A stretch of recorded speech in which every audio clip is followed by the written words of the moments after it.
So that's the call of the Tush Push play. Controversy again on Tush Push. A play that just keeps rearing its head. Um, Guys, we'll get into this. There's a lot to discuss with the officiating, a lot to discuss with what the Eagles were doing. But we are the Three Angry Giant Fans and a Jet Fan podcast. Your host, Scott, Giant Mike, Cardone, and Angry Jets fan, Novak. And we got a special guest tonight. JP, John Pierce, is in the house. He's a repeat guest. So I know he was angry and bitter over yesterday as well. No doubt about it, Scott. You and I have many conversations about the officiating, and this one pretty much took the cake for me. Not happy at all. It's gotten worse as the season has gone on, and there's got to be something to be done about it. It really does. If nothing else, I think that play alone, the Tush Push alone, is put the death knell in it for ever. They're going to look at this date and they're going to say, you know what? We can't officiate it correctly. Let's get rid of it. It's got to be pushed through that, and that's my opinion on that. Yeah, we were saying that yesterday that basically the best thing about this game is that the Tush Push died.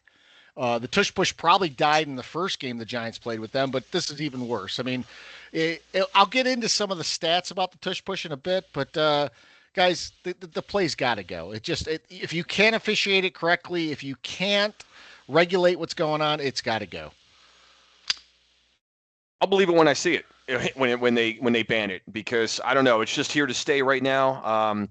That the one yesterday, we were barking throughout the entire play, and we didn't have the audio. We were at the bar, and so we didn't hear that. We couldn't hear the broadcast, didn't have the audio, but apparently they did go to New York for that play, and so we were. When you look at that play, how is that play over? I mean, we can break it down as much as we want. I mean, we've seen what's a miracle about that play, and pick any one of them, is that the whistles never blow. The whistle never blows on that play, because there's always that second, third, and even fourth effort sometimes where an entire fucking pile of 22 players gets pushed across the goal line. We've seen that, or the first down mark or whatever. But in this particular instance, when the ball comes out, it goes for naught. It just they keep the play, first down, everyone calm down, everyone. There's not going to be a turnover. So just because they're going for the first down, it's not the goal line. The tip of the ball. Do you know what I'm saying? And so when he fumbled the ball, and they said this, when he fumbled, if that was a fumble, he was short of the line. If his forward progress was stopped, as they said, his forward progress was stopped before the line. So it should have been turnover on downs, forget the fumble. And that didn't happen either. So here's what I don't understand is Dable challenges. They tell him he can't challenge because the whistle blows. So he throws the challenge flag again. And I think it was a fuck you to say, look at the play so you could see where you fucked up. But his point was, I want the spot of the ball challenged. And that's the point that really is being overlooked here. If you didn't get it and you said the whistle blew before the fumble, then the whistle blew before he got the first down. And so Dable actually was correct in challenging that, because the spot of the ball should have been short of the line to gain, because if the whistle had blown, which, by the way, the whistle did not blow until the ball was in Kayvon Thibodeau's hands. Yeah. And I'll also tell you this. We've seen time and again where the whistle doesn't matter when there's a fumble. As long as there's a clear recovery, they don't give a shit about what the whistle says. I've heard that over and over again. Play through the whistle because it's more about the fumble and who recovers it. There was a clear recovery by the Giants. And so no matter which way you look at that play, the Giants are screwed. And I don't know how the officials can actually stand by that call. And actually, expedited replay, did that come into play in there? If they went to New York, what did New York say? That the play was stopped? The reason that play is going to be the death of the Tush Push is for what you just said, Scott. They just proved that you can't defend it. You can't defend it, and if you do, they're gonna give the ball to the Eagles anyway. So it makes no sense to me. That thing that made me the maddest about it was, if you go back and you watch it, if you go frame by frame, Hurts is moving forward when the ball is ripped out of his hands. Right. He's still inching forward. If they had that quick a whistle on every Tush Push that's ever been run, then only about half of them would have worked. Right. So they're just going to say the whistle blows when Philly gets a first down? Is that what the minute? So for the tush push, the way they officiate it essentially is, Novak, you made the point that they're not going to the end zone there. They're trying to cross the 10-yard line. But apparently in the official's mind, once the Eagles get the first down, that play's dead. Right. So to that the way it point, was Mike, even officiated. further, right? So like exactly, the play ends when we break the plane. We know that, but for a first down, so like usually, like what does the announcer say? And Johnson has a first down and more. You know what I mean? The play's not over just when he crosses that line to gain. So to your point, Mike, right? He's still going forward. So it's not just he gets a first. Oh, he got a first down. Play's over. It's just move the chains. Of course, the other thing that they started saying a few weeks back on these fumbles and everything is like, look, officials, if you call forward progress, like there's no way we can make that right. So let the play out. Call it as you see it on the field. We've got replay for that. We've got New York for that. We can make sure that we got the call right. But no, not in this case. I mean, the whistles aren't blowing. Thibodeau's got the ball. He's crawling after the ball. That's when the whistles start blowing. And they're coming in and doing this as if they're saying, no, fuck you, Giants. You don't have shit. You don't have the ball. That's a first down. It's one of the more infuriating plays I've ever seen. And thank God I didn't see it live. Not that it matters. I got just as hot when I actually did finally see it. But, yeah. How do you miss that? I mean, I can't wrap my head around how the hell do you miss a call like that?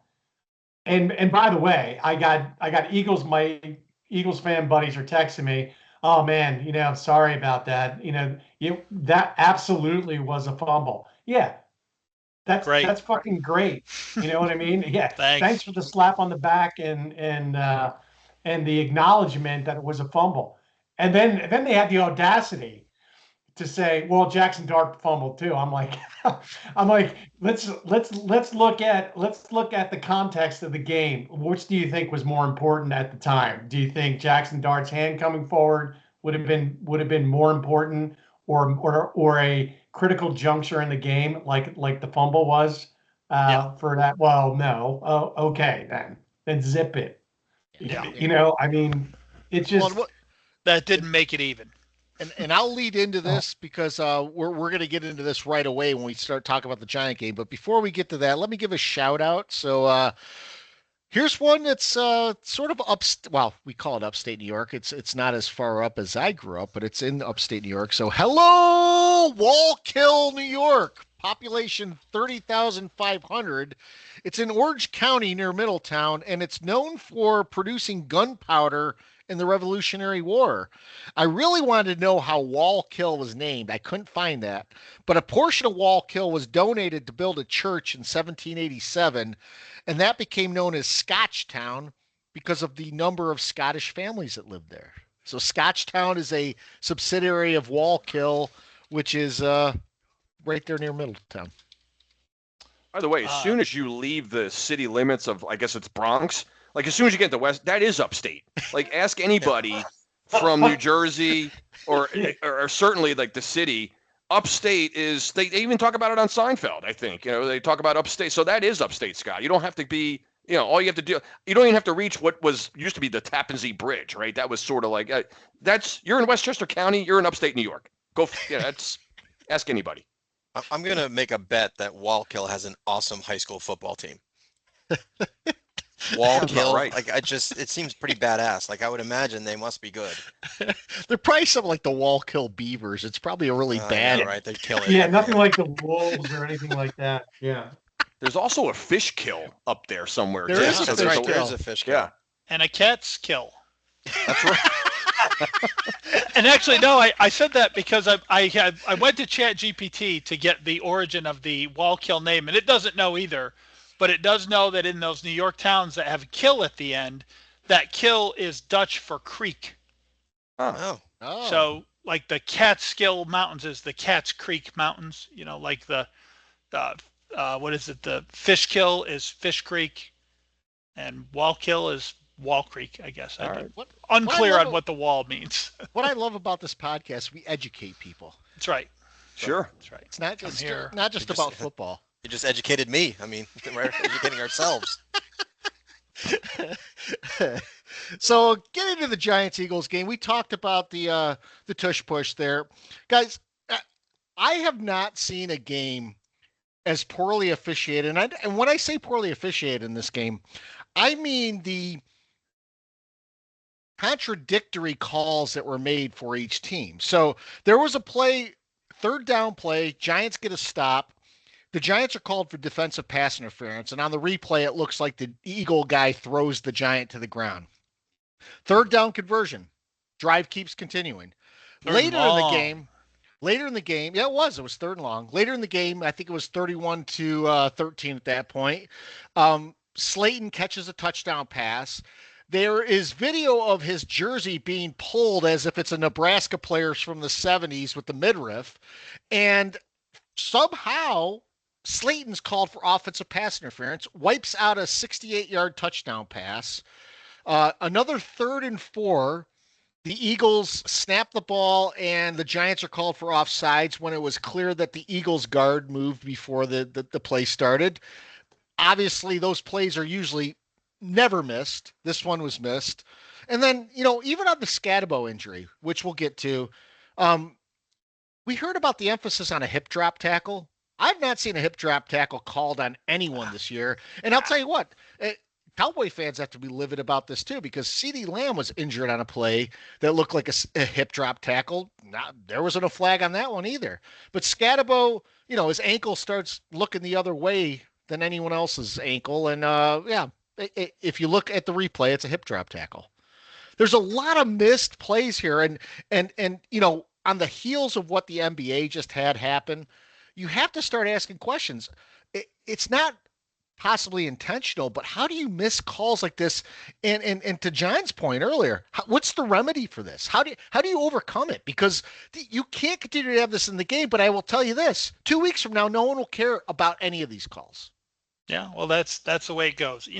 The funny thing is, I started this season with sort of the idea that I'm not going to be an official blaming guy. Like, these games are what they are. Every team gets bad calls. I know the Giants seem to get more. It's probably because I watch them a lot. But I'm not going to be that guy this year. And then here comes this game. And in my opinion, I can't talk about this game without talking about the officiating. It's impossible to just say, oh, screw the officiating. Both teams got their bad shake. And the score is what it is, and the Eagles are, 100 points better than the Giants. Whatever. I can't do that today. I can't.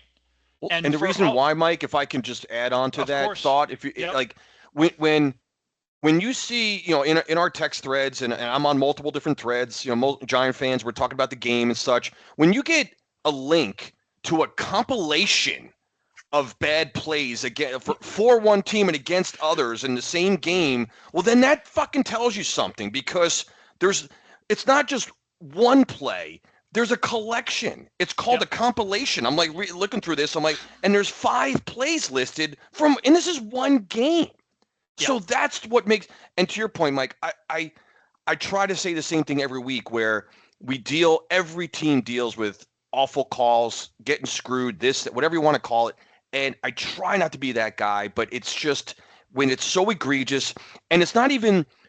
The subjective ones, the PIs and the legal context, those ones everyone deals with. But when the ones that you just offsides, delay of games, false starts, those aren't like, that's just a fact that something happened. A guy moved early, you just call it. That's not one you can debate. And that's happening. We saw yesterday an offensive lineman move, and he gets called on the other team. Those are the ones that just absolutely you can't digest. You just can't. You remember, I know it's a year ago, but I still can't let it go with the face mask call, where Bellinger got face mask against Dallas, and they called face mask, and then they walked it off against the Giants, and nobody said anything. I mean, those are, I don't care. Those are oddities, right? And every now and then a game like this comes along, and, you have people like Eagle fans like, come on, we beat you 38-20, dude. But, the fumble, the tush push fumble is a game-altering sort of play. The play after It the is. tush push is a touchdown pass to Barkley. Yeah, It's 7-7 at that point. If the Giants get the ball, it's 7-7 Giants ball. Yeah. You took away a touchdown from the Giants on Slayton's catch. That's another exactly. 7 points. That's exactly where I'm going. And it's not, the score is completely different. I'm not even saying the Giants win. I'm just saying we're playing a different football game at that point. It's a different game.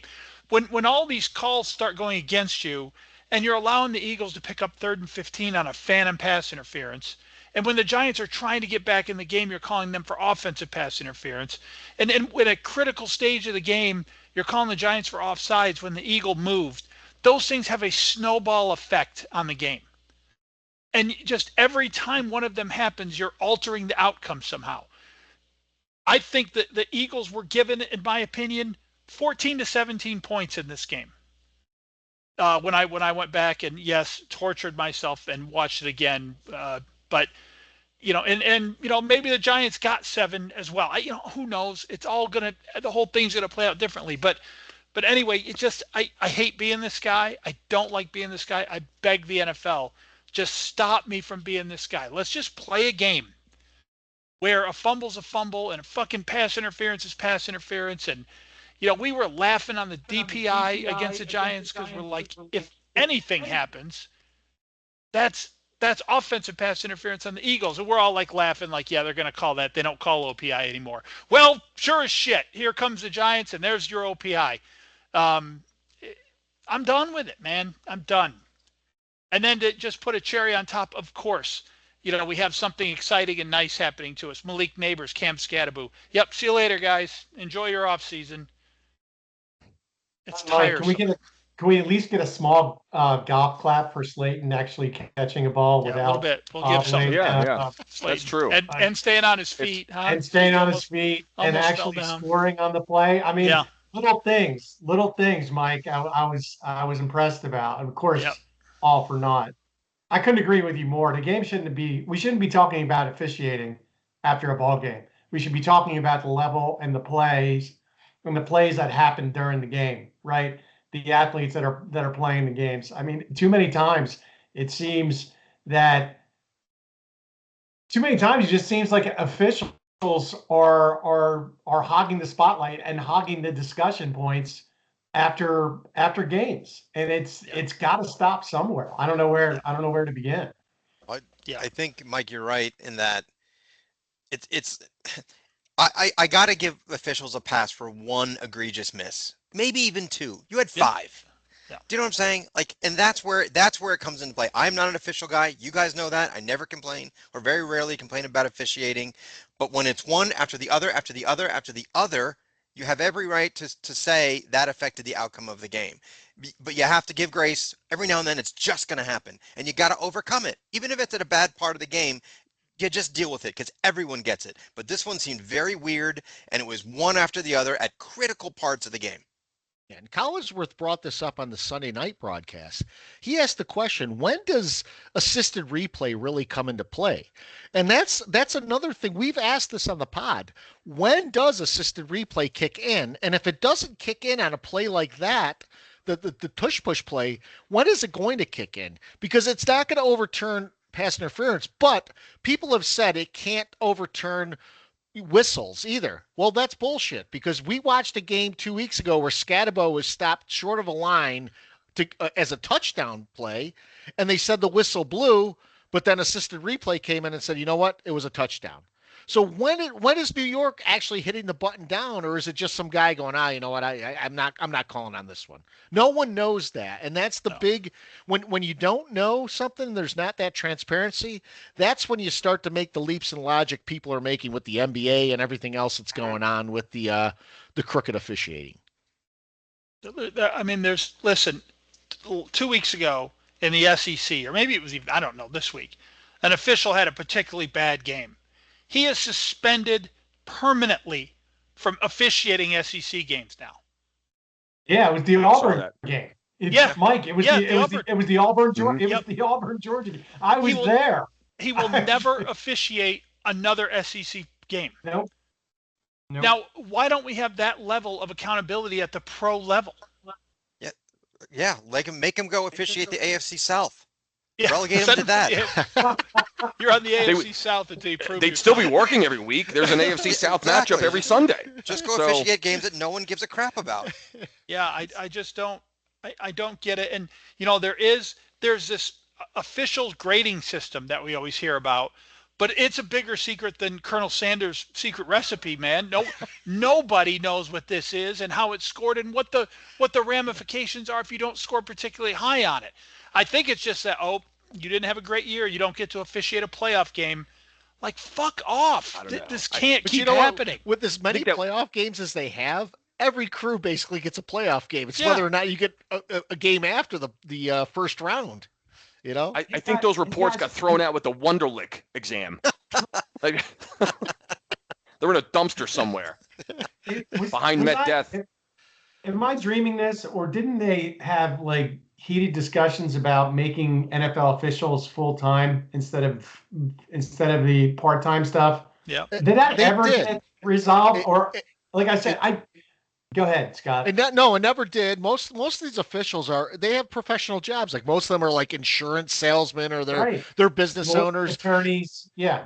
But I will say this: I'm not sure. We've had the debate on this podcast before. I'm not sure full-time officiating would help. I mean, you're still playing. You're still watching the same game. I think getting younger officials might help, to be honest with you. But I'm not sure full-time officiating helps. They'll be on their phones. You can't get young guys. Stop. So I do have this stat to put out there because Cardone and I were cracking up because we watched the Buffalo Bills line up for a tush push, and sure enough, they were called for a penalty for an illegal formation. Oh yeah. So the Eagles this year have actually been called for 2 penalties during the tush push. So I think they had an illegal snap on one of them, and they were called for an illegal. They were called for illegal motion on one of them. The rest of the league has been called for penalties 22 times. On the tush push. On the tush push. Really? So I want you to think about that. We saw it with the Saints getting called for an illegal moving early. We saw the Steelers a couple weeks ago get called for moving early. Other teams trying to run that same play are getting officiated correctly. The Eagles, for some reason, are not. And we've discussed this before. I am firmly in belief, especially after this last game, that play is so successful for the Eagles, not because they do it better than everyone else. It's because they are allowed to do illegal things and get away with it. And you know what? I think part of it's because it's the tush push or the brotherly shove or whatever you want to call it. It's the Eagles' play. So the league doesn't want anyone else to do it. They want the Eagles to do it. I can't let my brain go that far to just a straight conspiracy. I can't, but it certainly seems that way, Scott. I mean, you know, I think that's a huge part of the Eagles' success rate on it.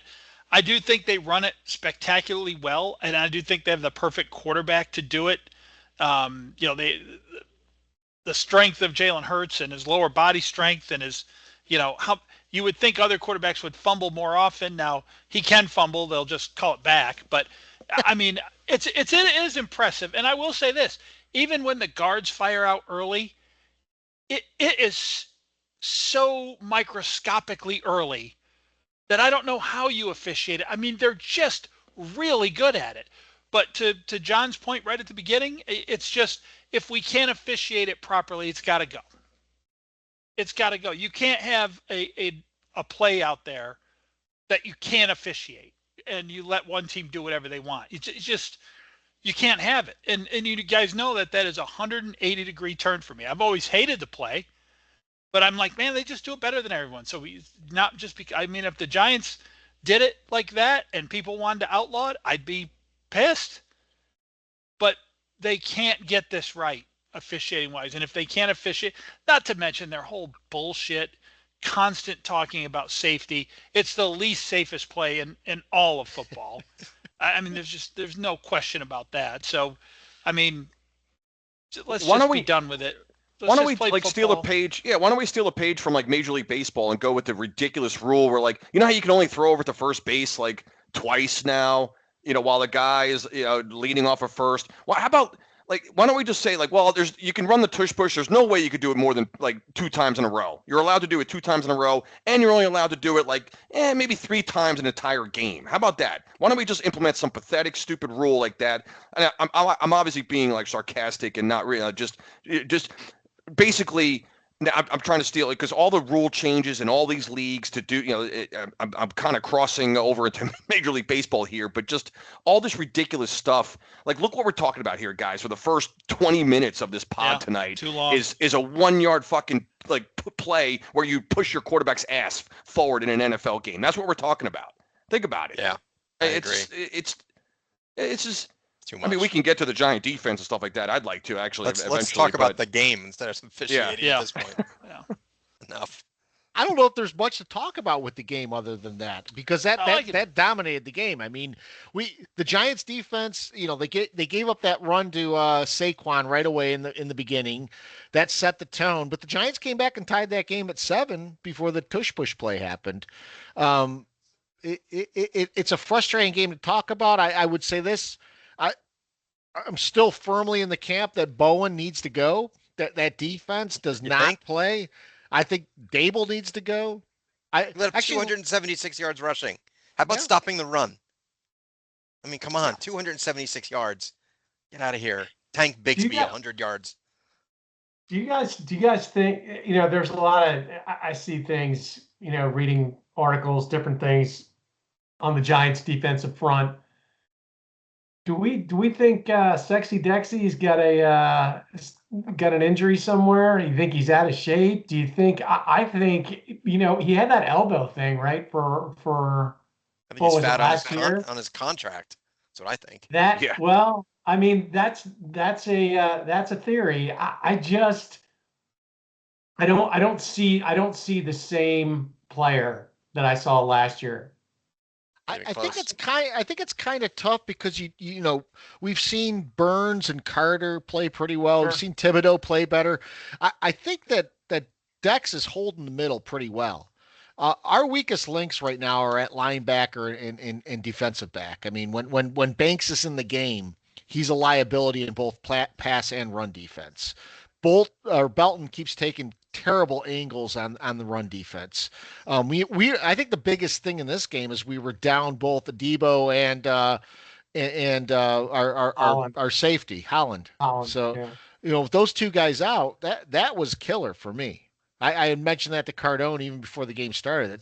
No one's really talking about these two guys, but you now replace them with Banks and Belton, and Belton, he can hit every now and then, but he takes terrible angles.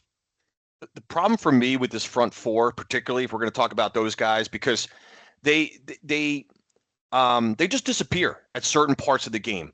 I'm starting to think that they're a paper tiger to a big degree. I mean, I think they make plays, isolated plays here and there that I don't overall. But when you need them to really get a stop, and you're pleading and begging and for a third down stop, you just don't get them. I think not enough of them. I know they've been better on third down defense this year. The stats will show that, but it just the eye test. And again, Novak just mentioned a couple stats. I had them written down here. The Barkley home run on the first run of the game, the second play of the game. That's just brutal. I know we came back to tie the game, and we know what happened after that. But Tank Bigsby running 9 carries, 104 yards. They had 276 yards rushing. Novak just mentioned that. Giants as a team had 246 total yards. Of course, 68 of those were wiped out on an OPI. But you see my point. I mean, the Giant defense to me is there's a lot of holes there, guys. I don't think that they get this. The narrative is that they are a formative, front four, and they can disrupt games. And I don't think they certainly don't do it consistently. I'm starting to, and a lot of that's on Shane Bowen too. Shane Bowen's defensive game plan, I'm doing air quotes here for our viewers. It doesn't exist, man. He's definitely got to go. And I know we have 9 more games to talk about what this, the coaching staff, upheaval is going to be. But for right now, guys, I'm kind of sick and tired of thinking that the Giant defense is actually good, because I don't think they are. They're not. Well, we've lost games this year in which we scored 37 and 32 points. Correct. I mean, you can't have that. Not from a defense that's supposed to be what ours is. And, I don't Bowen is definitely conservative. Rushing 4 in critical, or rushing 3, I'm sorry, in critical moments against Dallas and then the Broncos certainly cost us 2 wins. Where you think if you just hurry the quarterback on either of the opening plays of those drives, he's going to make a bad decision, or he's going to get sacked, or he's going to or he's going to complete the ball to a dump off that is going to change the entire outcome of those 2 games. I mean, we've lost games where we had to lead with under a minute left. It's crazy. And I've not watched enough to make this statement for certain, but I know quarterbacks are getting the ball out very quickly against us because they're a little bit afraid of the pass rush. And I'm thinking back to Spencer Rattler, and I know that they coached him all week, just get it out, just get it out. So my concern isn't really with the pass rush, although I agree with Cardone that it's disappeared in key moments. But I got to think we're weaker than we think we are behind that, because quarterbacks are getting the ball out quick and they're finding wide open receivers, and not just receivers who are going out and doing 3-yard hitches, receivers who are running full speed and catching the ball uncovered in stride and creating big plays against us. We still, for some reason, as fans, hey, guess what, Shane Bowen? When the down and distance is 2nd and 13, they might run a fucking screen pass. I think we should be ready for that. I mean, we're going back to, the 1970s football here. Just they're going to try to they're not going to try to pick up a 2nd and 17, Bowen. They're trying to get some yards. 2nd and 31. Yeah. 2nd and 31. Couldn't wait to just bring that up right now. You don't have to guard the sticks on 2nd and 31. Play defense. Even if they were in a base defense, for crying out loud, that play doesn't happen. Yeah. I mean, it's beyond. It's beyond stupid. Some of the calls that I say. Seriously. I've always thought of it as counterintuitive too. So when it's 2nd and 31, what you really should do is be aggressive, because you're forcing them to get the ball out quickly to an outlet guy who's going to get 3 to 5 yards, rather than, let them sit back and pick out the zone and pick out the open guy and things like that. And that's what Bowen's done time and again. It's happened at the end of the games when they've gotten field goals. It's happened at that 2nd and 31. Guys, bring pressure. Make the quarterback make a hot read. He takes a hot read. It's 8 yards on an out? It's like we've got the worst of both worlds with this guy.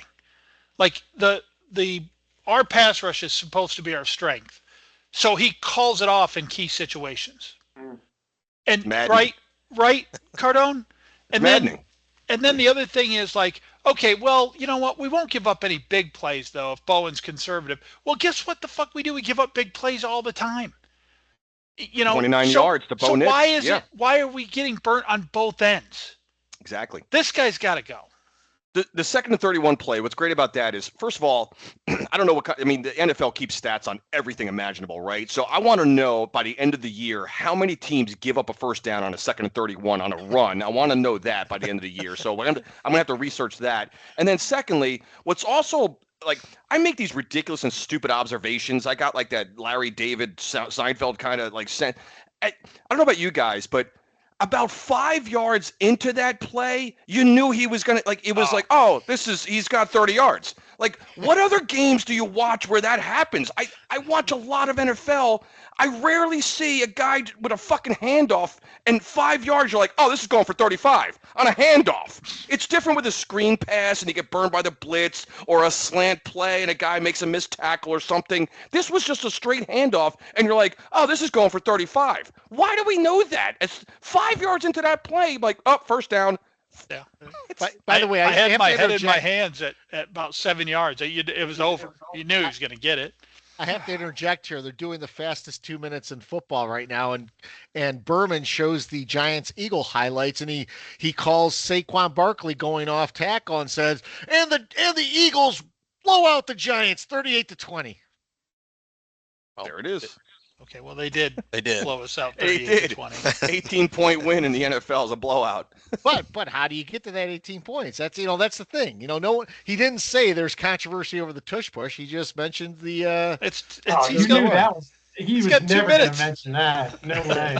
The shill of ESPN. Give me a break. Scott was mad on Sunday when they showed the score. Like, we're watching another game, and the score comes across. It says Giants, or Eagles 38, Giants 20. He's like, "Look at Mike, they're showing the score." People are gonna think we got beat by 18. I'm like, we fucking got beat by 18. Scott. You need to petition the league for an asterisk. Scott cost asterisk. We're going to talk about this in around the league because we're going to give new meaning to the word sputtering. But yeah. but that really set us off yesterday. Every week it's something different mid-game that just sets us off, and we just pound that for the rest of the day. We glommed onto that like you wouldn't. Yeah, we believe. did. So we'll leave our listeners in suspense on that in a little bit. So sputtering is it's a teaser here, but guys, let's get to the actual positive for the week. The Jets beat the Bengals. The Jets get a win. Now, I don't know if Novak's happy about this or if he thinks it ruins a draft pick. I'm not sure if this is a good thing, but the Jets got a comeback win. They put everything together. Breece Hall was the man. He had 2 rushing touchdowns and a passing touchdown because, in crucial situations, you have to take the ball out of Justin Fields' hands. And you can see with Novak's background, the one low light of the week, Nick Mangold, only 41 years old, is passed away. Yeah, I really wanted this one for Mangold. I mean, when you really think about all-time Jets and what the true Jet fan, and there's still not many of us left, but the true Jet fan will think of Joe Klecko as the quintessential patron saint of the Jets, the one that we all want Jet players to be like. The offensive side of the ball of Joe Klecko was Nick Mangold. He was just always available, always playing as much as he could, tough, was the leader of that actual decent era of Jet football from 2006 to 2015, whenever he retired. We made the playoffs a few times in that time, got to 2 AFC championships, and was just apparently a great guy off the field. Everyone loved him. Everyone said he was a great teammate. And I remember the 2006 draft, the Jets drafted DeBrickashaw Ferguson with the 4th pick. And then they had another pick in the end of the 1st round, and they drafted Mangold. And I went ballistic. 2 offensive linemen, what are they doing, those fools? Of course, I was going crazy, and it turned out to be one of my all-time favorite Jets. I mean, he was just, and I was so glad they won this for him. And they played really well. I mean, Justin Fields was fine, but the one thing I will say, I wanted them to win, but let's just remember here, the Bengals defense sucks. It's almost as bad as the Cowboys. I mean, they are really bad. The Jets had guys like Tyler Johnson wide open all day long. Breece Hall was fantastic. The halfback option, great. I mean, I'm surprised they called that. I still don't think Aaron Glenn knows what the difference is between a 2-point conversion and an extra point, but he'll hopefully learn that over the course of time, because he goes for a 2-point conversion on their own 25 and then doesn't on the Bengals 30 and kicks a field goal. I don't know what it makes no sense what he's doing, but whatever. They get a win. I just hope that we don't get let's not get over ourselves over this. It was a win against a bad defense in a high intensity game, because I think they wanted to win for Mangold, and yeah, I was pretty thrilled.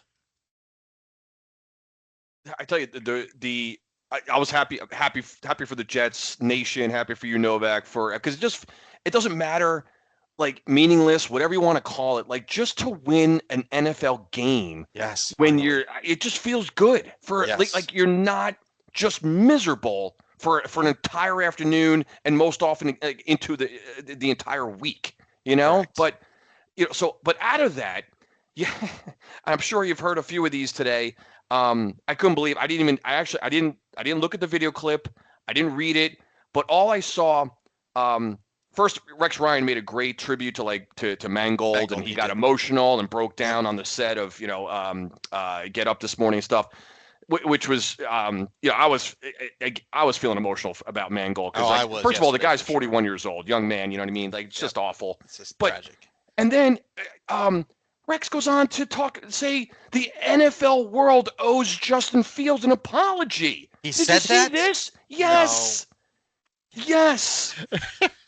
Not only that, I think Peter Schrager said the same thing on the NFL Network. So now these fucking guys won't learn. One game, and Fields' numbers were still on the chart. They weren't off the chart. They were good. They were off the chart for Justin Fields standards of good. Oh, God. Or being, and now the NFL, who? Me? Who owes them an apology, Rex? You? Yeah, I do? Like, no who are you one. talking to? He For sucks. what? It was one game against a bad defense. And did you see this, Cardone?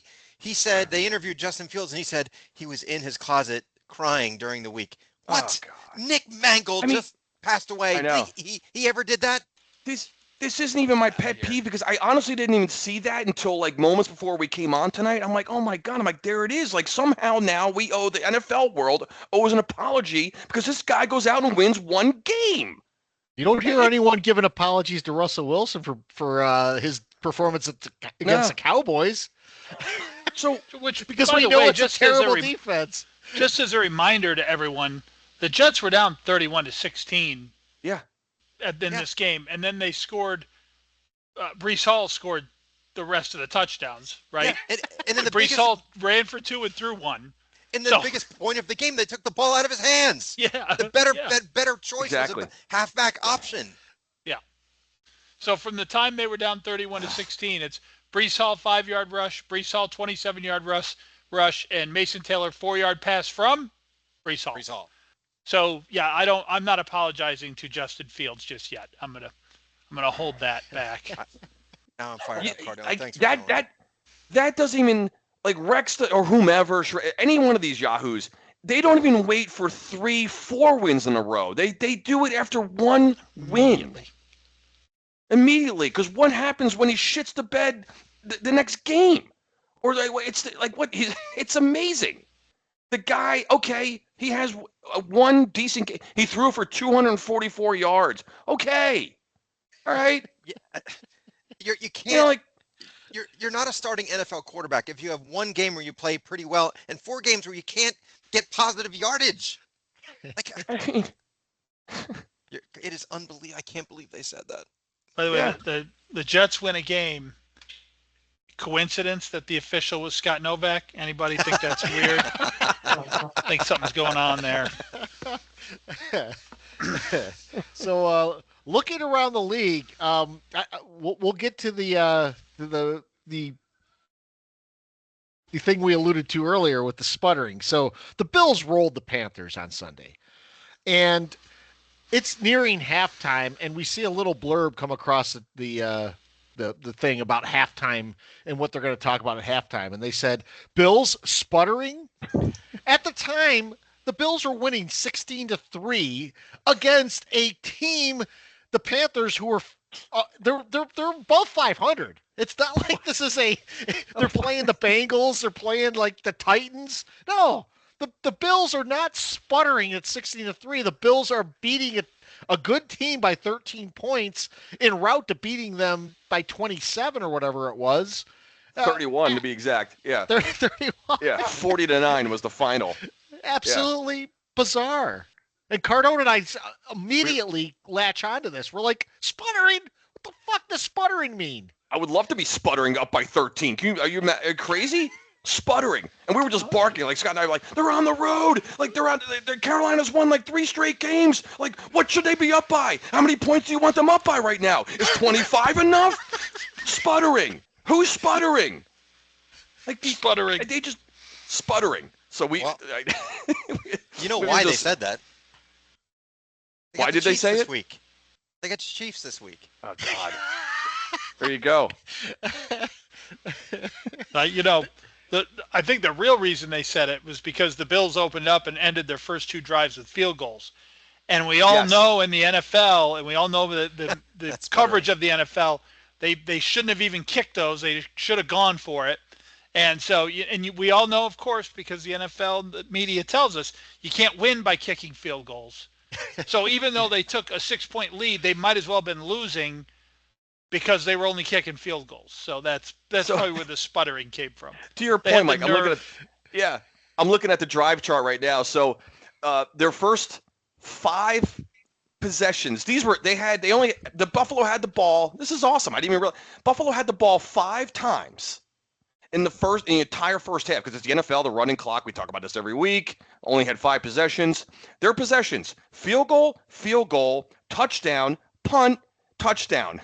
Sputtering. They scored on 4 to 5 drives. They had 19 points. I mean, knock it off. That was awesome. So, and once again, we saw the Colts, best record in the league. They rolled, and I look at the Colts. I really can't see any other good teams there, but the rest of the league to me is schizophrenic. I mean, they're all up and down. I see, every week we talk about Daniel Jones and the Colts. Now the Colts want to sign Daniel Jones to a long-term contract, which Sport Track is saying that his contract should be worth like 5 years, $160 million, and the Giants are taking shit for signing them to a $40 million contract. So be interesting to see how that plays out. Well, I'll tell you what, Jonathan Taylor is having a hell of a year, man. I mean, my goodness, he is a good running back. And, it does help when you have a really nice offensive line to kind of open up those holes and then protect Mr. Jones. So, kudos to Daniel. I mean, he's having a hell of a year. Good for him. I'm glad he's gone. I mean, I am glad that he's not playing for the Giants. That's all I'm going to say. He couldn't have done that here. No way. Every game that he plays as well as he does, you can't tell me it's not a massive knock on Daboll. I think it's a huge knock on Daboll. Oh, absolutely. Absolutely. I mean, he's just got to be looking at that scoreboard going, are you effing kidding me again? I think it's great we have Dart because we're excited about Dart, and I think it's great that Daniel Jones landed in a place where he can show his talents and do as well as he has been doing. Because I think that, but to Novak's point, he's been saying it all year. This is 100% on Daboll. Daboll did not get what he could have out of Daniel Jones, whether it was the offensive line here or whatever it is. See, this is what Jones is doing in Indianapolis is in my opinion, at least twice as amazing what Barkley did last year with Philly. Because 100%. Barkley, I mean, we know how good, Barkley's a natural talent. The whole league, we knew that. You put this guy behind any, mediocre offensive line, and Barkley's going to run wild. What we didn't see or could predict was what Jones is doing. But we had said, I think on this pod, it's safe to say, like we said all along, we don't even know how good Jones is or if he's good because of that pathetic and brutal offensive line. And so what Jones is doing, his production, outshines even Barkley's last year by a mile, because that week we knew. We saw flashes of Barkley, running wild even in New York. Jones, you just couldn't see any of it. So what the numbers he's putting up there, guys, by the way, Indianapolis is putting up historic numbers. I don't know if you've seen some of the stats and stuff, not just the point differential and this and that. I saw something today. I don't know if I shared it with you guys. Maybe I don't know if I got around to it. I don't have it off the top of my head, guys, but just those kinds of stats like they do in the NBA, like points per possession, points per minute, that kind of stuff. They're setting like NFL records right now, historical records. Now, chances are it's probably not going to sustain all that for the rest of the year, but through 8 games, the Indianapolis Colts are like they're more efficient than like the fucking 07 Patriots right now, or like on par with them, and the 2013 Broncos. That's the kind of offense that Indianapolis is right now. It's stupid. Yeah. This is the one that I love the best, Cardone. What do you guys think their percentage of scoring a touchdown on and goal is? I don't know if I saw that one. First and goal, second and goal. What percentage were they getting touchdowns? On first and second and goal? Inside the 10. So first and goal, second and goal, like 82%? 100. 100. They are perfect and goal this year in that spot. Wait a minute. So anything goal to go, they've scored? Sorry, that's the right term. Goal to go. Anything goal to go, they have scored a touchdown every time. Anytime they've gotten inside the 10. Yes. So even if they were pushed back with a penalty or a tackle for loss, that's the stat I heard today. Second and goal from the 14, they're scoring. Yep. Jesus Christ. But by the way, I don't know if this will count. I'd like to get a take on this. So I'm watching the Chiefs game, and the Chiefs had a holding penalty, an offensive holding penalty, on a third down at the goal line. However, it was offset by a defensive holding penalty on the same play. All right, just replay the down. Yeah. So they replayed the down, and the Chiefs on fourth down get a touchdown. Yeah. Of course they did that. Not a problem. Of course. Yeah, they got to set up the Bill game next week. So, but I want to know, cares? does that go as a penalty against the Chiefs, or does that not? Because they offset. That's a no play. No play. Joke. Never happened. Can I make one quick comment about go ahead, the league? I didn't want to get off topic if you're trying to talk about Jones, but I'll just say he has 13 touchdowns right now. How many 8 games in. Outside of his first year, the most he ever had for the Giants in a season was 15. Wow. Indiana Jones. Yep. Yeah. I just want to make this comment. Did anyone see who played cornerback for the Cowboys this week that they elevated from the practice squad? The greatest name of all time. Kuntz? Nope. Devoyne Shower Handle. No. Shower Come on. handle? What? Swear to God. Devoyne Shower Handle. Oh my gosh. True story. Look it up. I'm going to look it up. That's awesome. Now it's spelled differently. It's Handel, but it's Devoyne Shower Handle. That's outstanding. Yep. I wanted to make sure I got that one in. You guys got anything else around the league? Nope. Remarkably, no. All right, let's go to the predictions and in our previews. Sorry, that's my cue, isn't it? All right, so here we go. We have. I'm going to bring this up on the screen so that we can see it, because the Jets are on a bye this week, so we're going to do something a little bit different with our prediction. We're going to pick the Giants game, then we're going to pick our immortal lock, and then we're going to pick an upset. So you have to pick a team to upset another team. Uh-oh. And it has to be, the line has to be at least 2.5. So they have to be at least a 2.5 point underdog. And if you lose that, you don't lose any points. If you win it, you get 2. All right. So they have to all right, so they got to cover the spread? They don't have to cover. We're just they don't have the to cover spread to determine who the underdog is. Oh, I see what you're saying. Yep. Well, obviously, if they win outright, they're covering because they're dogs. Correct. Yep. What are the standings, Mike? Yeah, I'll give you the standings. So we all went 3-1 last week. We all correctly guessed the Philly to win. We all missed the Jets winning. And then we all hit our lock. So Cardone, Mike, and Cost had Indy, and Novak had the Pats. So we all went 3-1. So the standings didn't move, but as a reminder, they are: Cardone is 26-6.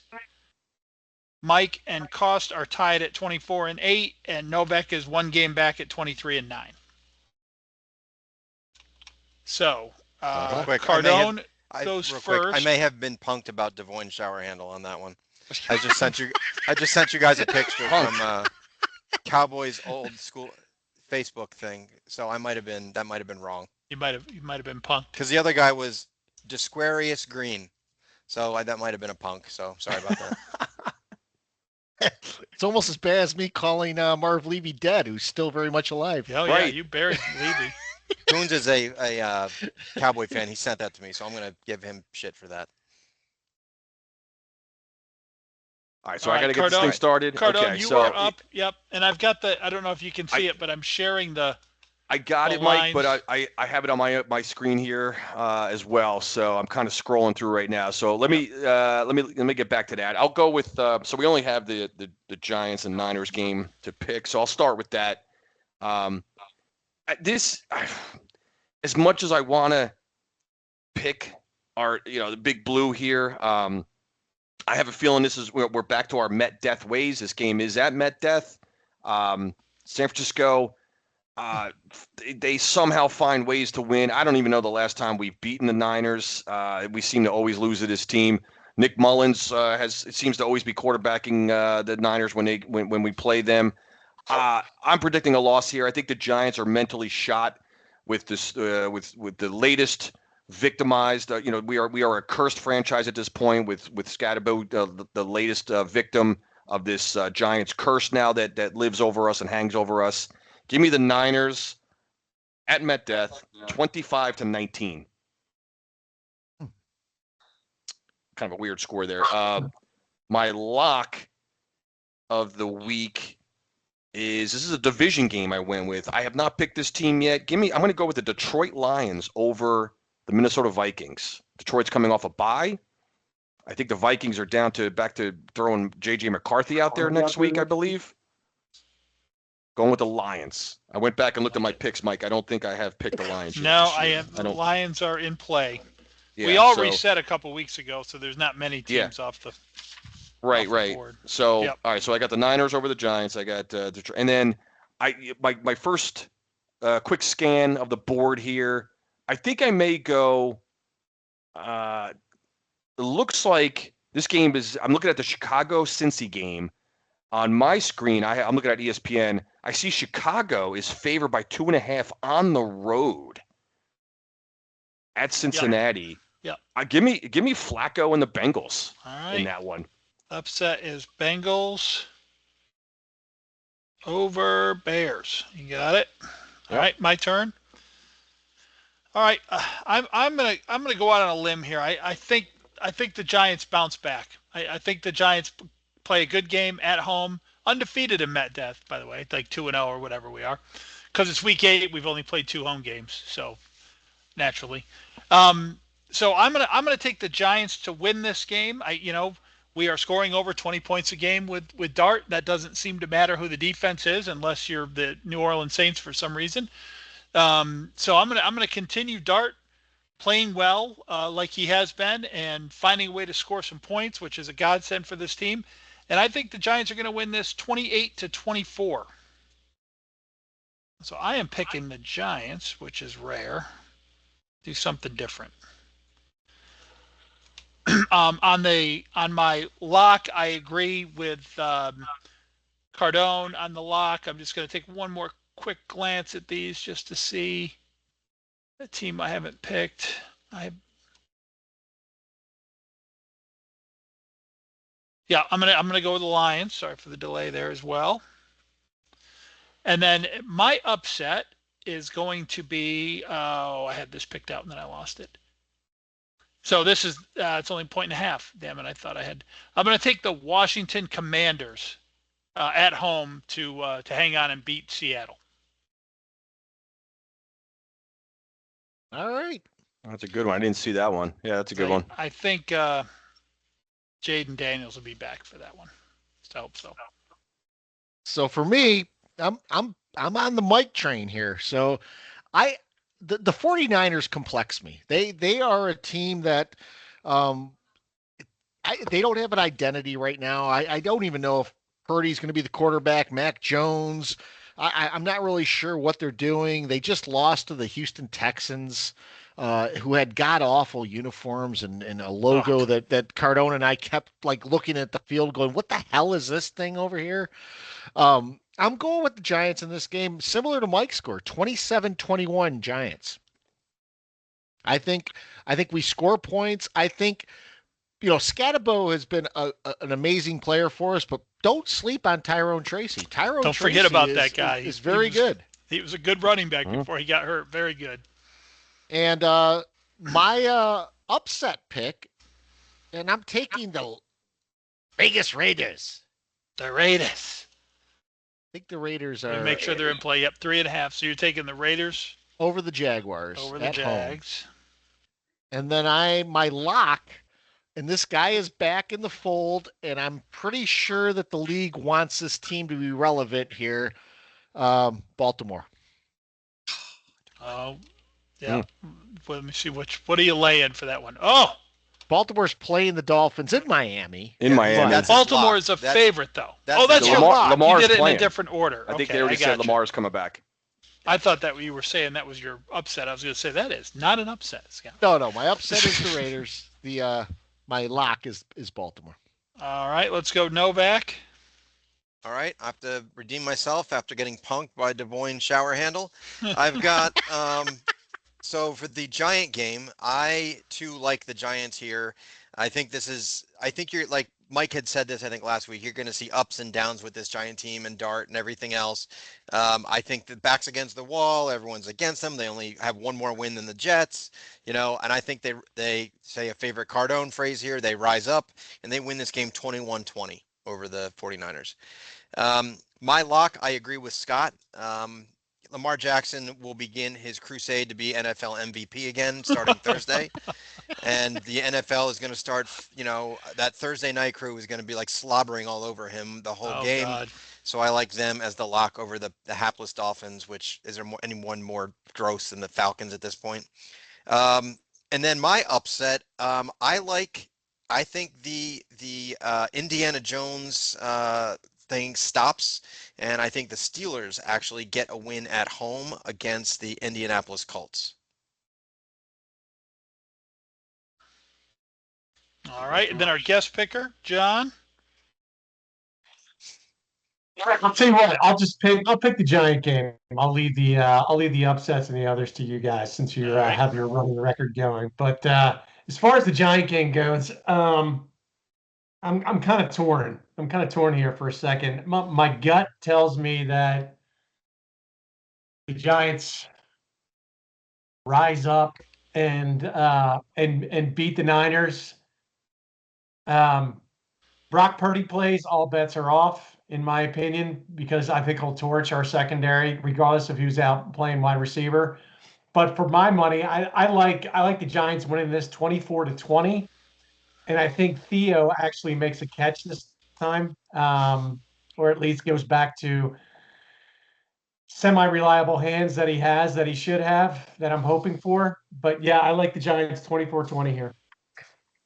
That's a big play that we didn't mention at all during this podcast. That drop by Theo on an absolute dime by Dart. Oh, yeah.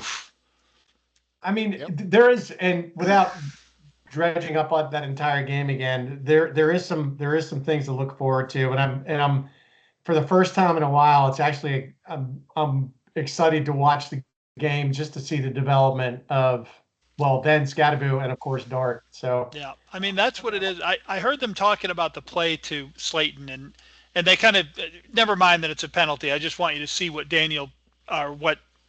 Jackson Dart went through here, and apparently that was a disguised coverage. So Dart should not have thrown the ball to Slayton, but Dart recognized that the disguise and threw it there anyway and caught the safeties flat-footed. So in other words, they were trying to fool the rookie. He saw right through it and threw the ball to the exact right place. And when I hear, breakdowns and things like that, that gets me awful excited. Yeah. All good. All right, let's go to pet peeves, and I'll start with our guest, John. Pet peeves. And Mike, if you could unshare the screen, we'll get back to the. Guys. Yep. Oh, that's all right. I guess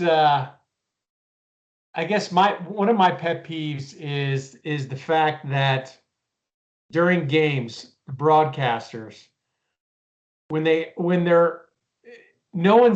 one is in on the joke that they're running between themselves, like either whoever Brady's with, and then Aikman and whoever he's with, or Joe Buck. They always have like kind of an inside joke that they'll bring up that the whole entire audience is supposed to know exactly what it is, and it just pisses me off. I mean, there's an actual live audience here that you're actually broadcasting to.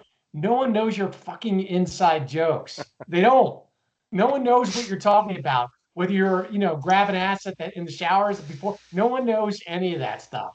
So just stick to what you know and call the game. There's my call the game. We don't know what the hell you're saying.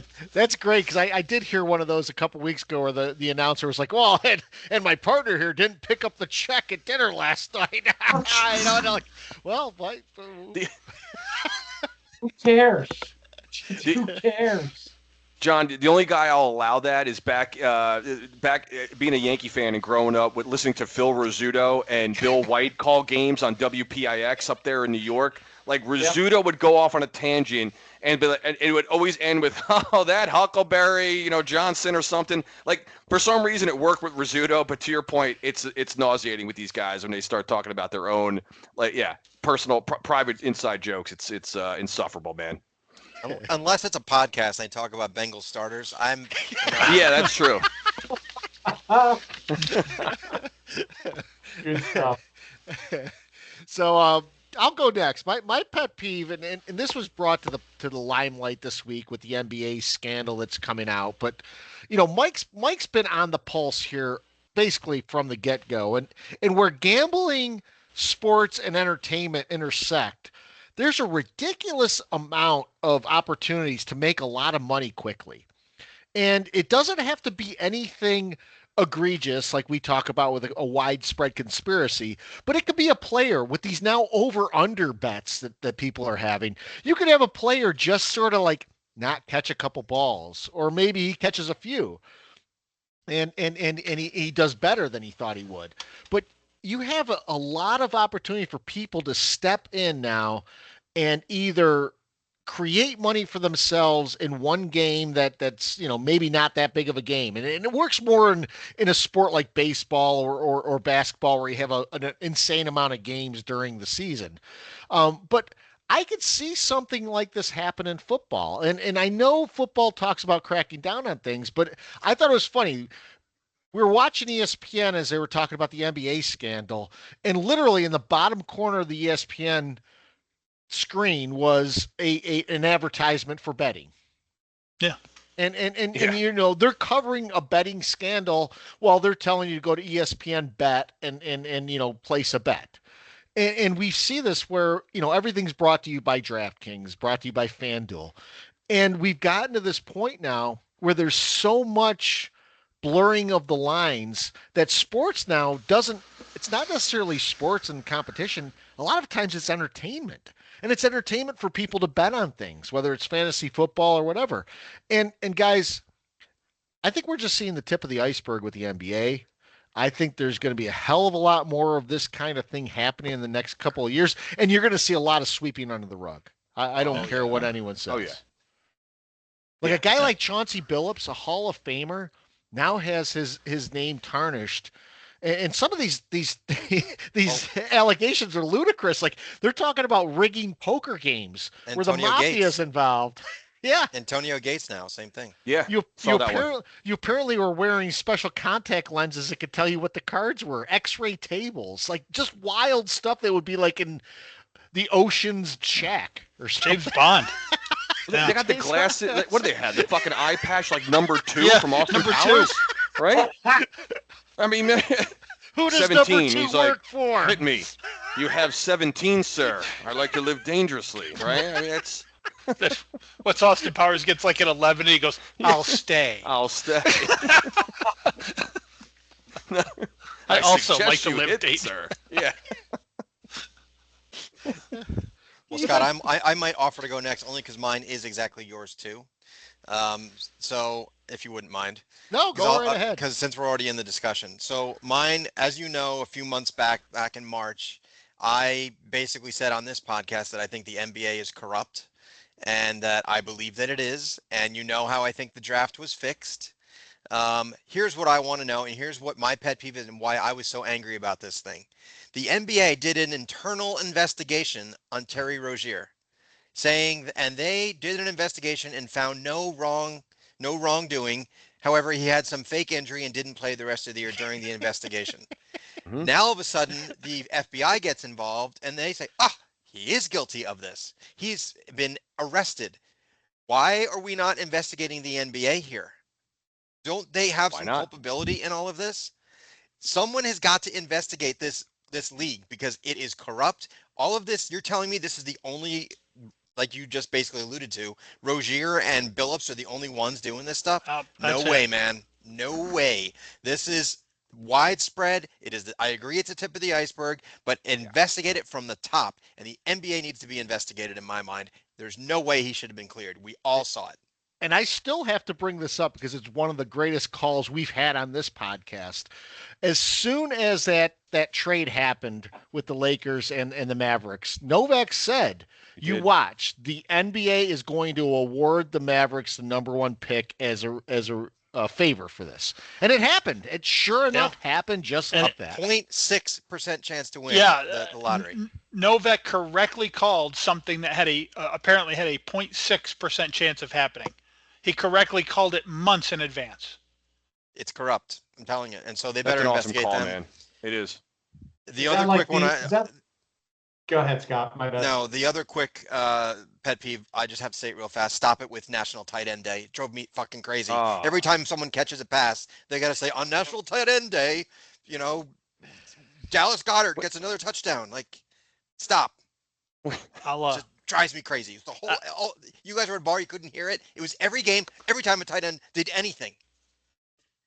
I'll continue that going with mine because mine kind of rolls right into that. Not National Tight End Day, but so I'm going to talk about it and the NBA betting scandal and how it applies to football, in my opinion. So, first of all, the first thing you have to realize is all this is coming down, all this is coming out. Who's surprised? Has anyone said, I'm shocked at these allegations? Nope. Like, no. People have been saying the NBA specifically is rigged for years. And we talk about the difference between that and football. We all bitch about officiating. We all bitch about announcers. But we said over and over and over, we don't think these games are rigged. Nobody here is saying that. Just so, because we've had some listeners comment on YouTube videos and stuff that, we're conspiracy theorists or whatever. That's not what we're saying. Not in the NFL at all. However, now I'm going to twist it and become a conspiracy theorist. Everyone agrees that, my dad bitched about officials in the 70s, right? But I think we can get a pretty clear consensus that over the last 5 years, the officiating has taken a nosedive, a hard nosedive in the NFL. And a lot of that is because they're asking these guys to make these really impossible judgment calls on penalties, which they should just get rid of. And I understand that. I also don't think it's a coincidence that was 4 or 5 years ago that all of a sudden the NBA opens its doors to betting and becomes a partner in the betting world. And then the officiating suddenly takes a crash simultaneously with that happening. There's no coincidences in this world, in my opinion. So I'm still not saying games are rigged. I'm just saying that if there's a lot of money on a certain line at a certain time and a team looks like they might be making a comeback and you could call illegal contact on a converted 3rd and 15. Yeah. All right. Illegal contact. I'll pick up my check later. And who knows, it might even be simpler than that, but something's happening. If people are naive enough to think that this could only penetrate the NBA, they're super naive. 100% agree, Mike. Yep. Just it's happening. It's going on at some level. With all of these 3 million bets that you can make, and I don't bet, I don't do any of that, but I've heard, and people are telling me these prop bets, you're come on. Like, you don't even have to rig a game to make somebody rich off it. You can just make sure a score goes over, make sure it goes under. As an official, that's a pretty easy thing to do. Absolutely.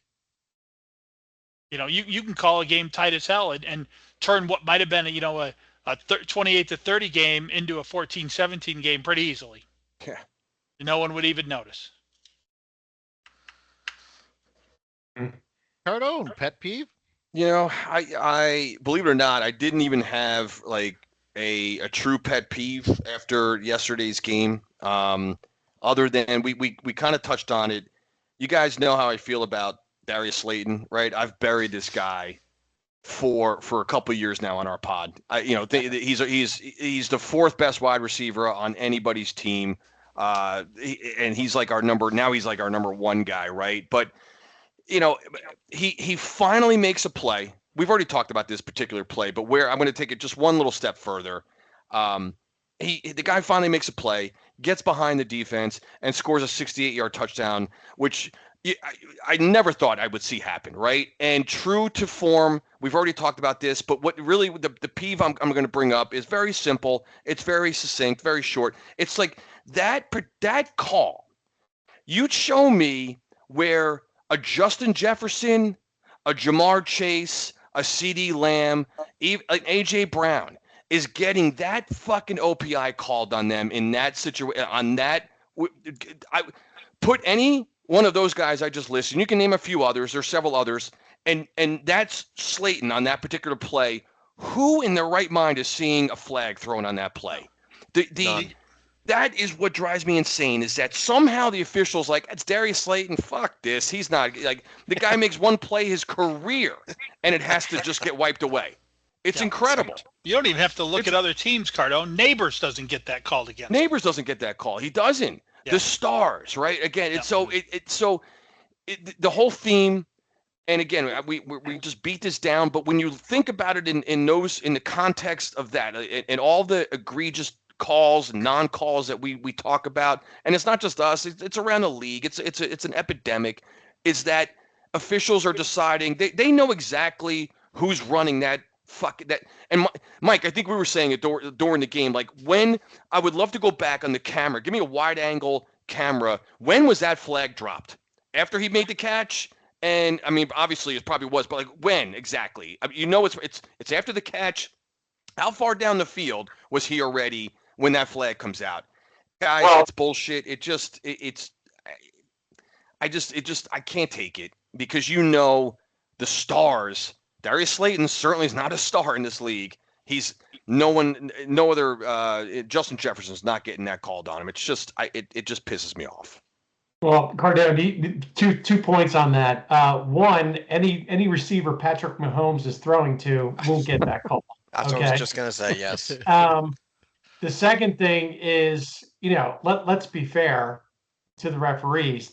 They didn't really actually think Darius was going to make the catch before the flag. They didn't see a need to throw the flag. Then they're like, "Oh shit, he caught it." Yeah, exactly. Whoops. Yeah. Holy shit! Wait a minute. Where's the safety? He actually got behind a man, and there's no safety. Like, no, we're not allowing this. I'm not going to allow it. The craziest part about that play is when the defender is beaten, he not only grabs Slayton's jersey, but he pulls it so that it's visible to see a stretching of the jersey, which, what do announcers always say? That is 100% called a penalty. Oh, they're going to call that every time. They're going to call that every time. And when that flag comes out, I mean, you're still thinking it's DPI. It's just, they're picking, flag, decline the penalty, touchdown, Giants. And Dable loses his freaking mind over that. He slams the headset down. And you can't, I don't see any evidence of Slayton pushing off. There's no extended arm. I don't know what they saw to call that. And yet you have no recourse on that penalty. You have nothing that can change the course of that penalty. So the person who threw that flag, he doesn't have to answer to anyone for that. I looked at that a few different times when I went back and watched, and what they saw on that play, the reason that they called it, was the defender had Slayton by the wrist. So he had one hand, he had him pulling his jersey. The other one, he's holding him by the wrist.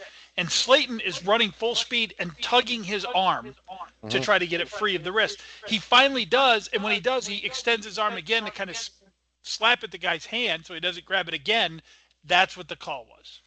And it's horse shit. But how do you not go back and call? Why was there not a defensive hold or pass interference when the jersey stretched? How do you overlook that, but you call Slayton? There were the number of calls in that game that were inexplicable. It sort of ties back to what we were talking about with the NBA and things like that. There's a lot of calls that were made there that I don't think the officials have any explanation for. No. Maybe he was just trying to wipe his hands and they just thought it was just a favor. I don't know. So we got some questions today. Peacock Corner, he's getting a little spicy with this one, but who would win a foot race right now between Scadabo and Neighbors? That's pretty good. Well, I gotta tell you this: with Scadabo's one foot facing the opposite direction, he might be going one step forward, two steps back. You know, I don't know what's going to happen there. Well, isn't Scatterbo going to be in one of those wheelie things for a while? He'd probably win. Neighbors is probably still on crutches at this point, right? Neighbors has not had surgery yet to replace I heard that. Yeah, he's Swelling. not yet had surgery to repair the ACL. Yeah. If he's not out there week 1, then we'll remember this conversation. Yeah. Peacock, I can't take that as a serious question. You're not going to get an answer from me on that one. That's just awful. Awful. You know what? I gotta say it's Neighbors only because, with Scadabu's, his foot going in one direction, he would probably be just doing a pirouette, like we were at the bar and really couldn't see that well.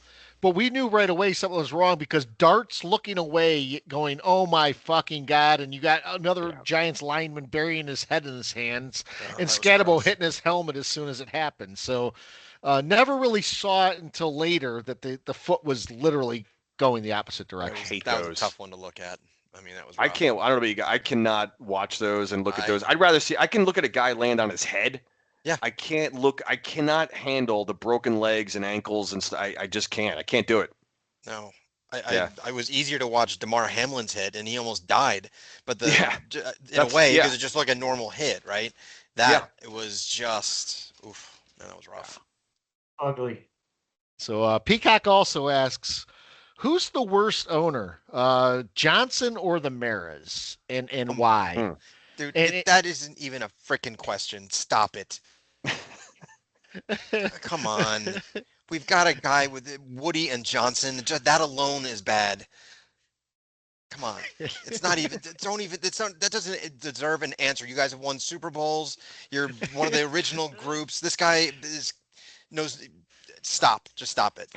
Don't answer it. Go on to the next one. I'm annoyed already. So Peacock also asks, if you're going to trade one guy to upgrade the team, who are we trading? I don't know if this is an upgrade of the team other than it's an addition by subtraction. I'm trading Jalen Hyatt tomorrow if I can get a ham sandwich for him. Good luck getting anything for him. I would take a conditional 7th rounder in 2028. Give us a bag of kicking balls. You can have them. I'd take a medium Pepsi for I'll Hyatt. trade Justin Fields for Devoyne shower handle right now. Devoyne shower handle. I love that you were punked on Devoyne shower handle. Yeah, me too. Great. That's why I got to own it now, and I got to keep using it. So good.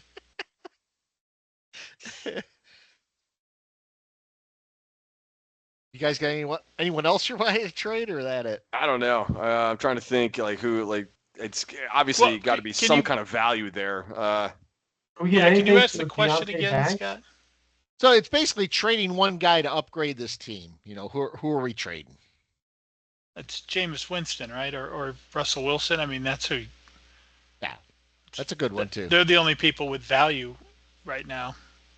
I mean, would you guys, and this is a question I would have, would you trade Thibodeau? Only because, that position gets back very high draft choices. And you've already put a lot of money in that defense. You could get a nice draft pick out of that. Would you do it? Week 1, I would have done it. I don't think I'd do it now. He's been amazing. Thibodeau is playing. He might be playing as well as. But isn't he in the end of his contract though, right now? His rookie contract will come to an end this year, I believe. That's why I would say, would you do it then? That's kind of where I was going. I was thinking maybe like a Bobby Okereke. I don't know, like someone like an Okereke who, again, one of these guys. I think we elevate his value and worth. Like he disappears at times too. I don't like. Could I see? Again, what are we getting in return? Don't know, but I'd be okay with like an Okereke being traded, shipped off somewhere. Sure, I would. I'm just using him. Like he just came to my mind. I don't know. No, not that I've been thinking about that, but just the question. He came to my head, being like, I could see that. I could see like an Okereke, something like that, someone like that. Do you guys think, at least from an athletic standpoint, and where he was drafted, that Deontay Banks would have any value to some team as a reclamation project? I worry if he has any value. I mean, Banks I think is a head case right now and a weak link on that team, but he probably would return a 6th-round pick maybe. Yeah, I don't see any value there. I think just the curious question, to see, yeah, if someone wanted to rehab him or just see the athlete in him. Yeah, take a flyer on him maybe. Try to give him a fresh Daniel Jones fresh start. Yeah.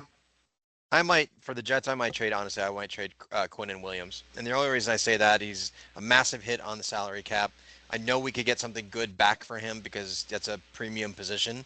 And we need to start getting picks back because we gave them all away for Devontae Adams and Aaron Rodgers and all these clowns that we had to bring in. So I would do that because that probably gets you a 2nd-round pick, which would be worth it, and then get the cap number off.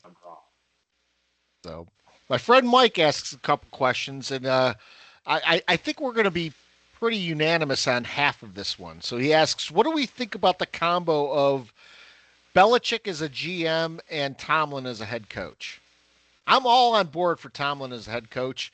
Belichick just needs to get out of the game, period. I can't disagree with that, Scott. Yep. 100%. Same. Agreed. Yeah. He's a circus at this point. Yeah. Belichick, his best days are obviously behind him. Tomlin, guy's a winner. He's a winner. I mean, his football best days are behind him, but apparently he's doing fine otherwise. That's yeah. Steeler fans are wanting to fire Tomlin, which I think is just crazy insane. and bizarre. Are they still wanting that? Are they still going there? I think they were doing it this week because they just got beat by the Packers again. People are, The revenge game, the Dick revenge game, that one. The Steeler fans are beyond spoiled. By the way, I do have a quick comment about that game because I don't know if you guys how much you watched that game at all, Steelers Packers last night, but so the game's in Pittsburgh, right? And they at various times, commercial break, they're going to you're looking at the crowd. So there's a guy waving a Dick Green Bay jersey. So you got the Aaron Rodgers number 12 Green Bay, but so I'm thinking like, well, who the fuck are you rooting for? Like you're holding up, like he plays for now your Steelers. You're at a Steeler home game, so I'm assuming you're a Steeler fan. I don't know what the guy was actually wearing. He's holding up a Rodgers Packer jersey. Who are you actually pulling for in the game? Like, good question. Right? Yeah. No clue. I was like, who? I don't know. I can't. There's just moronic fans out there, and the camera captures them all the time. Face painters, fucking wear like it's every night's fucking Halloween with what these people wear to games. Oh, look at this passionate fan, my ass. The 5 of us right here, are passionate fans, asshole. Not these jackoffs that wear fucking. They just walked out of Party City and then went to a football game. Still got the Los Angeles Chargers lady who was. They still show her every once in a while. I support the team. So you know what? I hate those masks that with like the scowling face masks. Yeah, you never got, but those guys always make it on TV. You know what I don't get either? There's two things: the oversized helmet that people wear as a hat, and these gigantic chains with like the team logo on it. I don't get either of them. Maybe it's a 6'7" type of thing where I just out of touch, but it's like 6'7". Can we talk about the hideous uniforms the Steelers were wearing last night, by the way? Jesus. God, that was so bad. They trot that out every once in a while, just like the Jets do. Like no one in the 1930s probably liked those jerseys back then. In black and white, you couldn't even tell what the fuck they looked like. Who wants those back? It looked so stupid. Awful. My wife watched the game and she's like, what are they wearing? This looks so dumb. Yeah. And I was like, yes, they look like potato sacks out there. It's ridiculous. Cardone mentioned it early too. Houston's uniforms, they look like they were designed by an 8-year-old. I mean, it's like something. I don't want to sound too fashion forward, but you don't mix blue and black. It's not a thing. I love to hate the stuff I love. There it is. It's all part of it. Absolutely. So Mike also asks, the Jets win. Is this a springboard now to future wins, or is this just a blip on the screen? No, I'm actually fearful that he'll continue to play well and they'll think we've got our guy. So no, I don't want them to lose. I'm not saying that at all. And I loved having this win. I do not believe it's a springboard. I think they'll compete. I think, Scott, you've got a slight chance to get the over under on the Jets wins because their remaining schedule is not that difficult. They've got the Browns, and not that the Jets are any good. I'm not saying that, but they're winnable games that they've got coming up. The Dolphins, the Browns, like there's a bunch of the Raiders, I think, are in there. The Saints, like it could still happen. Yeah, you can't. I mean, if last year didn't prove anything to anybody, you can't do the tank thing, and I don't think anyone actually does. But I mean, we're wringing our hands last year when the Giants beat the Colts. My God, if the Colts had beaten us, oh yeah, you would have had Cam Ward. We would have had Cam Ward. That's true. We wouldn't have had Abdul Carter or Jackson Dart. That's true. I mean, really good point. You just got to play to win them, because you don't know. That is you got to remember that because that is very, very true. Yep. Wow. I'd like to so if I could rephrase our listener's question there, who sent it in? Mike sent that in? Yeah. Like that. So the rephrase of that, the AI version would be, so Novak, how many more apologies are we going to owe Justin Fields this year, the rest of the way? For every win, we're going to owe him an apology, I guess. So how many more apologies will we have to do? Will we owe Mr. Fields? Yeah. By the way, to the same announcers in that booth who are saying that we owe an apology to Justin Fields, have they apologized to Daniel Jones yet? Because that's another good one. Mike is on fire. I've heard that Live Studio called Daniel Jones garbage. Mm-hmm. On the air on that network. So yeah. I think that was one of our pet peeves a few weeks ago. None of these guys are apologizing ever. No. They'll never admit what they've said in the past. They're just going to roll with what they tell them to say. They're going to blame it on us. Yeah. You guys all thought Justin Fields was a good quarterback. What were you thinking? Right. He said that. You said that. So Mike also asks what the Giants' priority should be in the offseason, linebacker or D-back. And as linebackers, we got a ton of hybrid linebackers on the roster right now. They double as edge rushers or whatever. I'm going defensive backs. Everyone needs secondary people because we saw what happened this week when Adebo was out and Holland was out. You need depth there. I agree with you 100%, Scott, as far as defensive backs goes. But Mike's going OL, by the way. Yeah. However, I'll take both lines all day long. Someone to play next to Sexy Dexy and continue to build the O line. So that would be my choice. You can hide a lot of things with a defensive front and a pass rush and stopping the run, right? Defensive backs, while I think they're super important, I think, the Giants in the past, if you remember correctly, they used to hide a lot of things with their pass rush. They didn't have the best defensive backfield, but they got to the quarterback and they were able to stop the run. Those are two things. John, they're blowing people out with Herb Welsh back there playing safety. Oh my goodness, Herbie. Yes. Going way back. Herb Welch.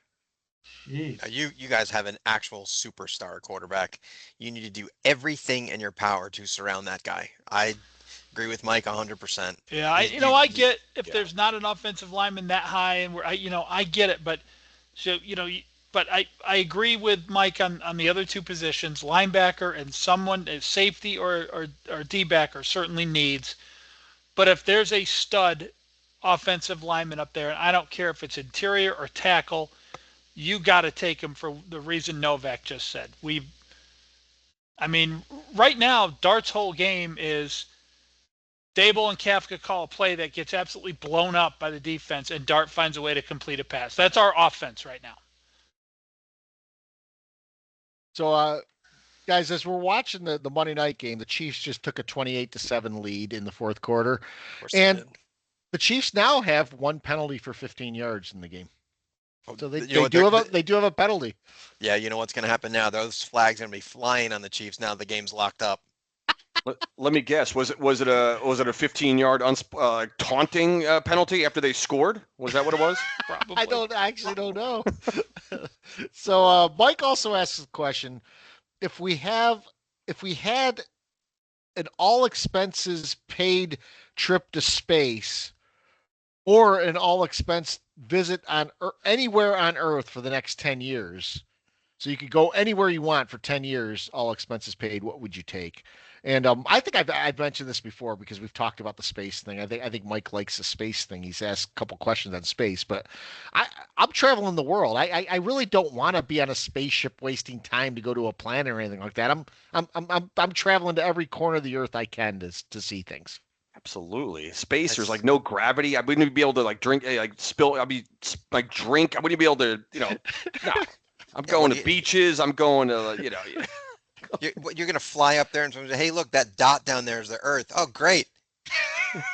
I'll tell you. You're just a lot in the to dark see. up there. I'll tell you the benefit you guys are missing on this, though. There's a thing you're missing on right now. Imagine being able to go into like a cryo sleep and say, wake me up when the Giants are good. Just imagine not having to go. You just wake up and it's like 2032 and the Giants are winning and you're like, oh, that was awesome. Great. I don't want to know anything about the last 7 years. I don't want to hear a thing. I want to go to the future with my Inside Sports magazine and place a bunch of bets like Biff did in Back to the Future. There you go. Heck yeah, man. So Mike asks one more last question. Worst injury we've ever had. So I'll start with this because I never ran fast enough, jumped high enough, did things aggressively enough to hurt myself that badly. I pulled a hamstring in college, and to this day it still bothers me if the weather's cold or I'm on a long drive, but that's about it. I playing baseball at Middletown South, Cardone. Went to catch a ball, and I had forgotten my cleats that day for practice, and I slipped, and I landed on my palm and broke my wrist in 2 places. And our shortstop, Joe Critelli, which Cardone might know the name, looked at it and threw up. So it must have been like Scattaboo. Damn. God. Yeah. Yeah, I never had a real tragic sports injury. I was in a car accident where I got banged up pretty good, separated shoulder and broken hip, and I think I had a clavicle thing in there, Cardone. Clavicle. Was that week 5? Was that like week 5 of this around of the NFL season? It was a season, mess. Mike? I was down for a long time, but I recovered. Yeah. I could easily go to. It sounds kind of cool. Snow skiing, torn ACL. You think like I was going over moguls and doing all kinds of fancy stuff. No. I was on this triple chairlift. I'm on the left side with 2 other guys. My friend in the middle, he just loses his balance. We're getting off the ski lift. I'm going 1 mile an hour. He loses his balance, falls into me. I can't get my left ski out of the fucking snow. Over to my left I go. I fall at a 90-degree angle. I actually, that they talk about that feeling that pop and hearing it. I had that. So now I'm at the fucking top of the mountain. There's a little backstory here now too. I'm at the top of the mountain. I obviously can't ski down the fucking thing. I don't know I have a torn ACL. So I'm on the ground.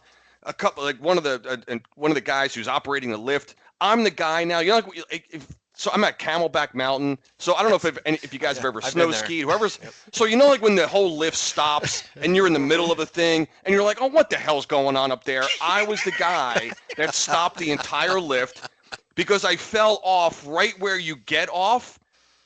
You know, so the thing. So until they could move me, the lift couldn't move. I'm on the ground in the fetal position. My 2 friends ski off somewhere. They're fine. I'm now. So 2 guys come over that like employees. They're trying. They pick me up. They're like, can you stand? Can you ski? And I'm like, so I go, all right, let me try to get up. So I stand up. I'm like, back down, back down, back down. My knee immediately starts like swelling up. So this is back in I was 21 at this is back in 1990. You know what I mean? No cell phones, no nothing. So this guy gets on a fucking walkie-talkie, and he now has to like call the base camp, if you will, like I'm at Everest or something. He's like, we got a call for mumbling something. They strapped me into the gurney and got to snowmobile me down off of Camelback Mountain. It's not over yet. So it's now like this was the last run of the day, by the way. I was going home after this. Had to be the last run of the day. So it's now picture it's like it's nighttime, right? So by the time all this happened, now it's dark. So I get strapped in this fucking gurney where and they drag you backwards. So you're laying on your back, but your head is like, behind.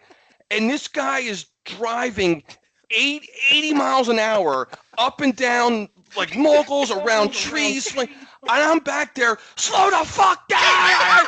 I can't give him the thumbs down signal to like slow down because my arms, I'm strapped in like a mummy in this thing, bouncing around.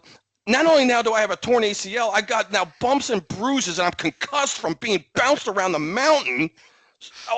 So I finally get to the bottom of this thing.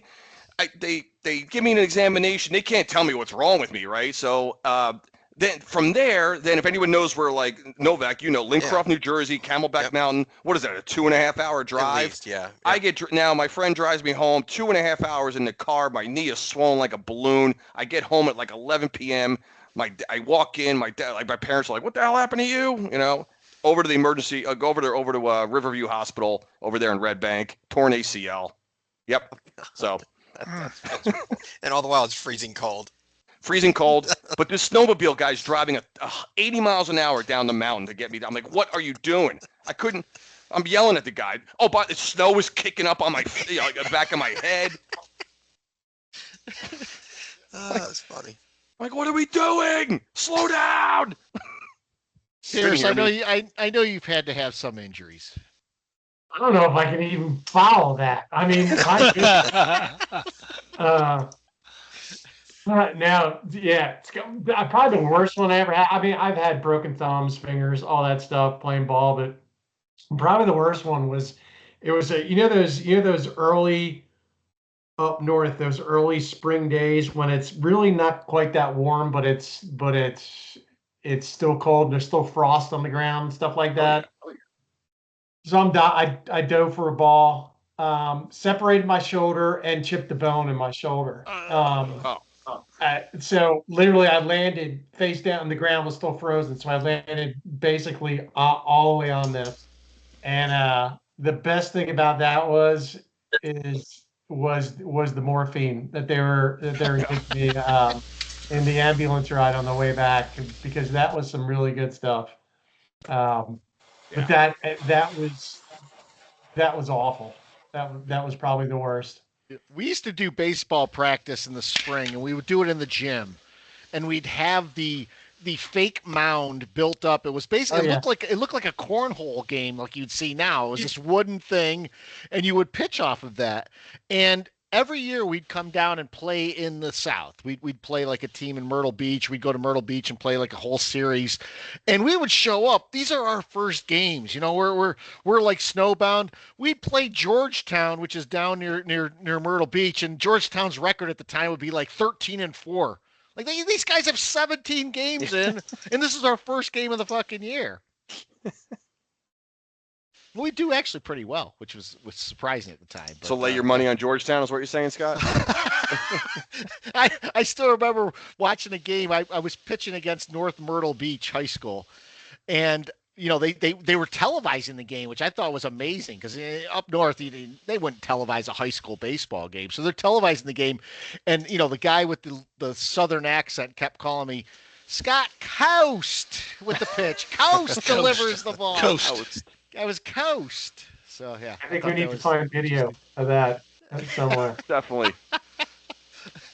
I played against, I think it was Chris Benson. He went to Georgetown. Pirates, right? Pirates. Yeah. I think he was And with the the Mets Jets, for a while. Yeah, he played for the He Mets. was with the Mets for a while. Yep. And we beat the team, and I was playing third base at the time, and there was a screaming line drive. Guys on first and second, 2 outs in the bottom of the seventh, because you only played 7 innings back then for high school games, and screaming line drive, and I did one of those just like matadors where I just threw my glove up, and popped right in my glove, and it was the last out of the game. And I just remember their team like razzing me about, like the lucky catch, but it was like the game over. Fuck you, game over. Spike the ball on the ground, run to the middle. So, oh, sure enough, penalties on the Chiefs coming. I wasn't sure when you first asked the question, Scott. I thought you meant like, what's our worst injury like for the Giants? I started to think like, oh, what's the worst injury we've had on the Giants? Yeah. That's what I was thinking. All right. I don't know the Scatabo one's pretty bad. I can't think of any real bad Giant injuries. When you think about, they've had a lot of injuries, but Dennis Byrd, paralyzed. Oh yeah. Oh God, yeah. Is Dennis Byrd dead now? He is. He died in a car accident of all things. Yeah. All right, you guys got anything else tonight? I want a very, very quick shout out to thank the first person to text me and congratulate the Jets on their win is one Mrs. Bonnie Hisman. Hey, all right. Not you guys, not friends, not family. She was 408 first text. Thank you. She's a very sweet person, and Mike, she's a gem. Yeah, she has, like, every week when she listens to the podcast, and I'm like, because she listens every week, and she's like, man, I just feel so bad for Novak. So she was thrilled for you, man. That's really cool. So guys, we appreciate John coming on. I think Great job, second John. guest this John. year. Second time we've had a guest.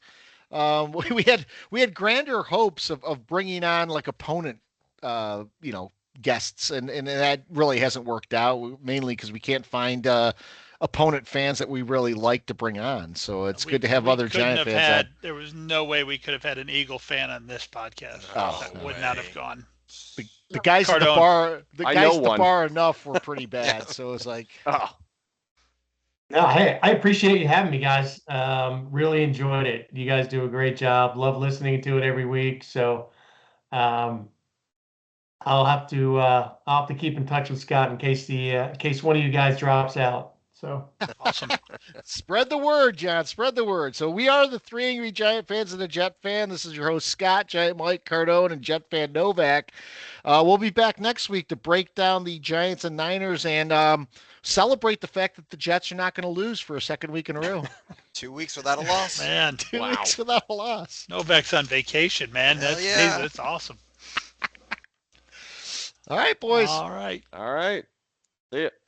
Yep. Have a good week, everybody.